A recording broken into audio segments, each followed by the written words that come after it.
Do you want a colony that is a major trade center? One that has a large education system? And are you against slavery? If you said yes to any of these questions, then Massachusetts is a colony for you.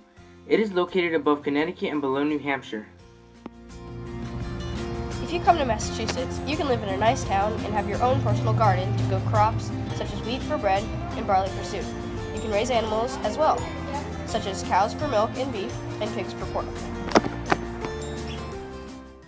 Everyone has heard of the high-quality ships from the New England colonies, right? Well, Massachusetts has some of the best craftsmen in America. If you come to Massachusetts, you can experience the building firsthand and even own your own personal ship. If you come to Massachusetts, you can send your son to become an apprentice. He can work for a skilled master and learn many trades. After a few years of apprenticeship, he'll become a master of the trade himself. Skilled craftsmen are in high demand, and you can make loads of money. Do you enjoy fishing? If so, then come to the plentiful waters of Massachusetts. Located on the Atlantic coast, there is a myriad of fish to catch. Some examples are cod, mackerel, and halibut. Whales also swim near shore if you're into hunting big game. Last but not least, we have trade. Our colony's main source of goods, such as pork and furs, come from trade. Our merchants trade locally with nearby colonies, as well as with other countries such as England and any English colonies overseas. If you choose to come to Massachusetts and become a merchant, you can become very wealthy and have the chance to hold a high political position. Education is very important in Massachusetts. Parents want their children to be educated so they can be able to read the Bible. For public education, town schools are established for educated ministers in the future.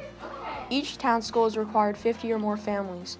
Children use the New England Primer, which includes stories from the Bible. Some children would be taught by their parents or private tutors because they live far away from the schools. Most colonial children stop their education after elementary grades to work. Higher education is very important. John Harvard founded Harvard College in 1636. Harvard teaches ministers and meets the colony's need for higher education.